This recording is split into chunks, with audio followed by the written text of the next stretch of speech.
Oh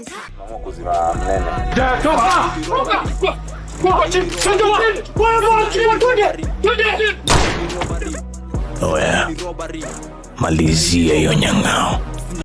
And there you have it. That's the trailer for the movie Mtaa Yangu. And joining us today, we have one of the actors. And you will introduce yourself because I am scared of butchering your name. So please, guys, introduce yourself. My name is Likale Muyonga. I'm the film writer, director, and the producer. Yeah. One of the producers. Wow. Okay. So you wrote the whole thing? We wrote with Benteke. Ah, yes. Okay, awesome. Yeah. Love to see your work. I'm Benta Orege officially, but you can call me Sasha. Okay. Yes. Okay. And it's been quite a minute before we saw a local film, take over this way.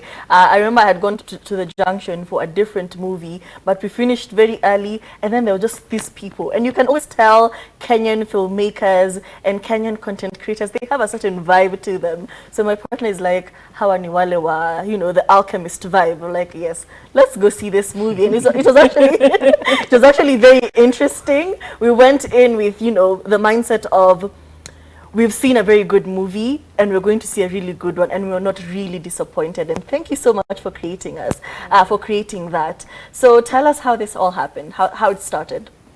It started 3 years ago. We started writing the film 3 years ago. And we filmed it early this year. So it's been quite a journey from pre-production to production to post-production to having it in cinemas and to right now, where we're doing distribution in cinemas countrywide. It's been quite a journey. Yeah. Okay. And how has your experience been? With this particular movie, yeah, I think the first one that I played like a bigger role, exciting, intriguing, getting into character, even though that wasn't so hard, but being Wambo, Bobo, yes, being her, I had to practice that every other day. And my son would always ask me, Mama, unongea peke yako?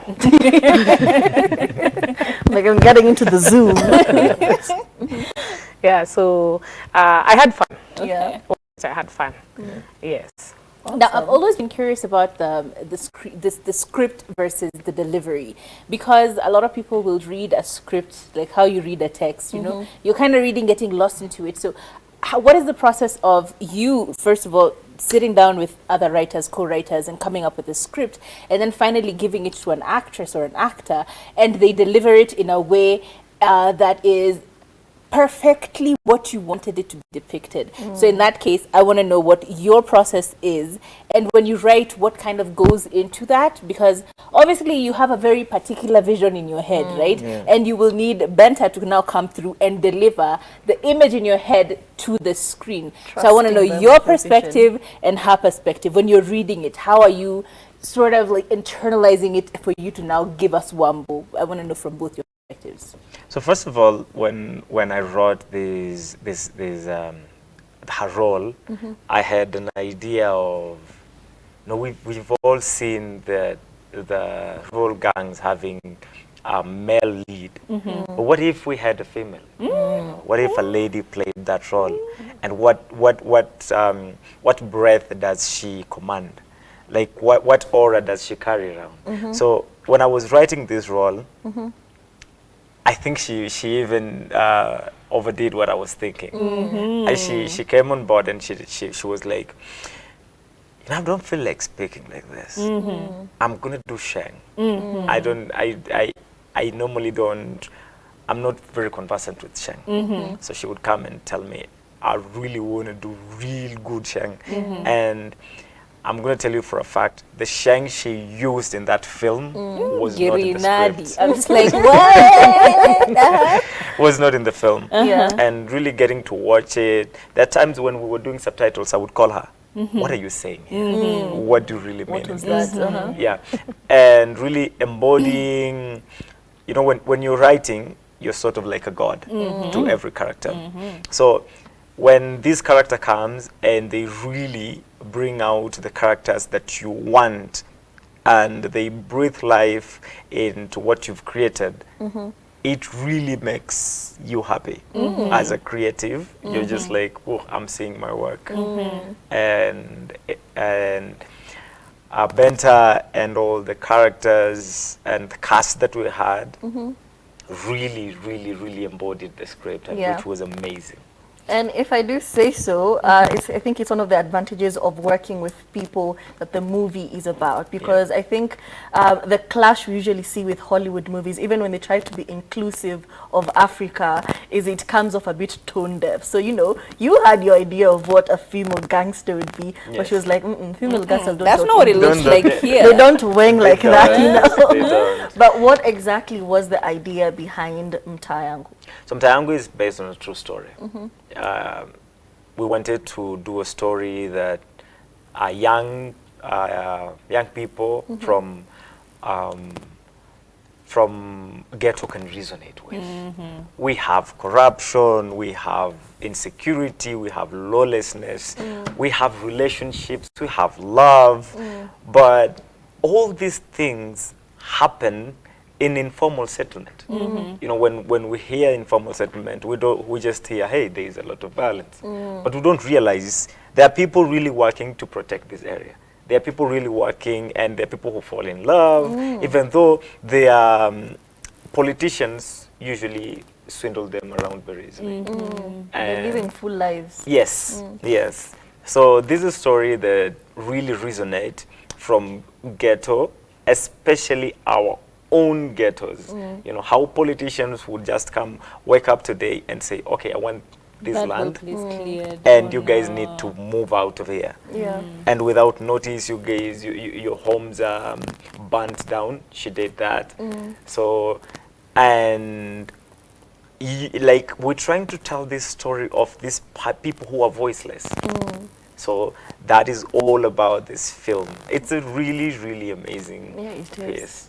Now, Madam Bobo, the gangster Don Corleone of this here Mtaa. Again, I go back to you being able to improvise and make it your own story, because sometimes it's easier for you. Did that come from a place of, have you been in that experience, or was it, how did you draw that inspiration into now becoming this gangster that even the directors are going like, where? Okay, let's see, I see you. First off, I wanted to know who Bobo is before I even went into reading the script and everything. So I asked who Bobo is. So he called me and explained Bobo. I think he also wanted me because of a previous role I did on TV. So I got the picture of who Bobo is. And yes, it comes from a place. Yes, I had friends. I was born in a ghetto, Shaurimoyo to be precise, though not raised there. We are tuko karibu na majengo. So I know gangs. I have seen gangs, and I've seen how those people operate. Even though I've not seen a Don Corleone that is that is female, yeah.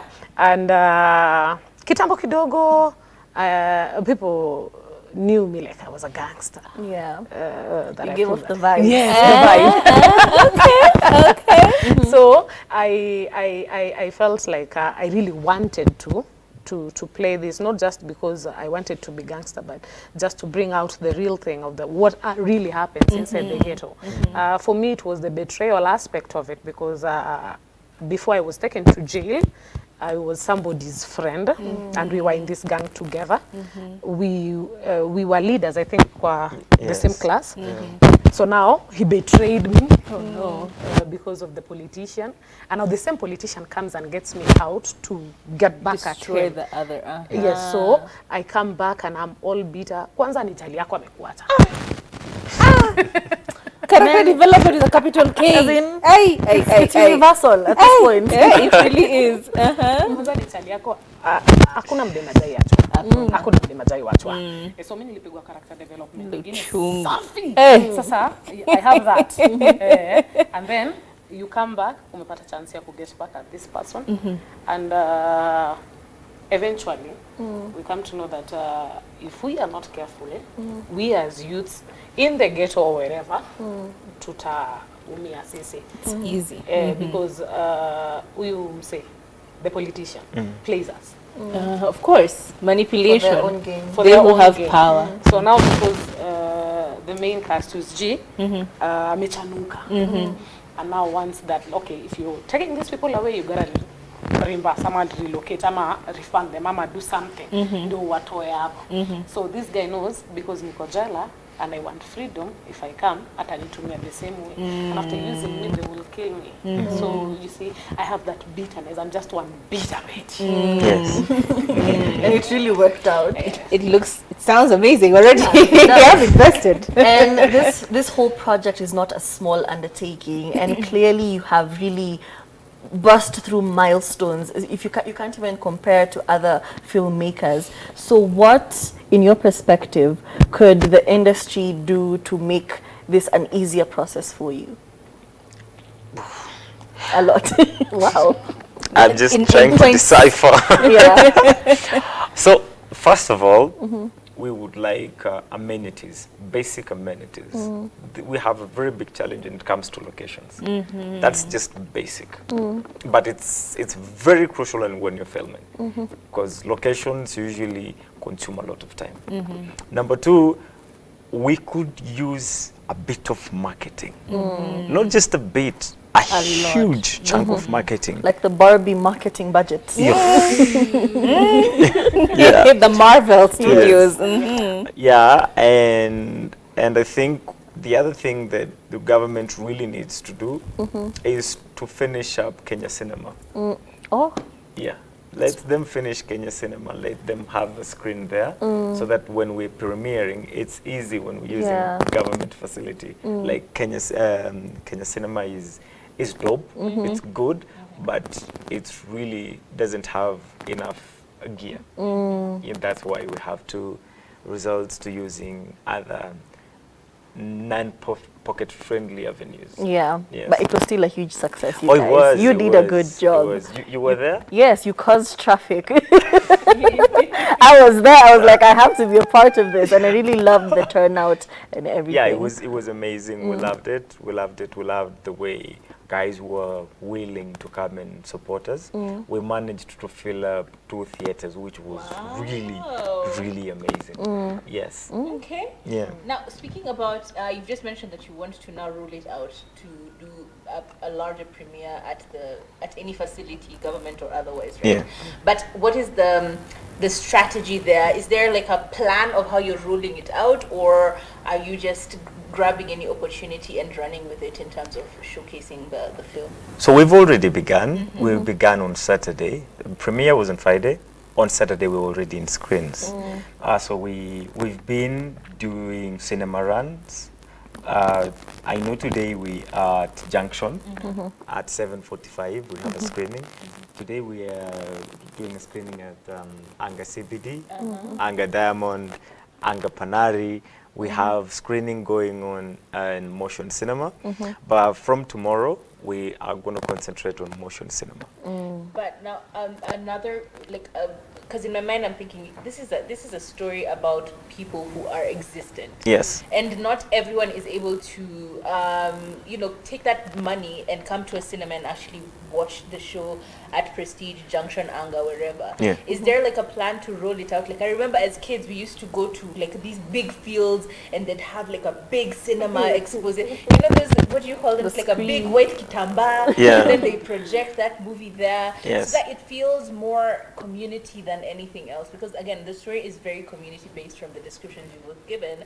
Is there plans like that, like an almost CSR type aspect to it? Or you're not there yet? What's the plan? Tell us. You want us to do CSR with film? No, but not necessarily CSR. But like have like one showcase at Shauri, at Madare, at any small.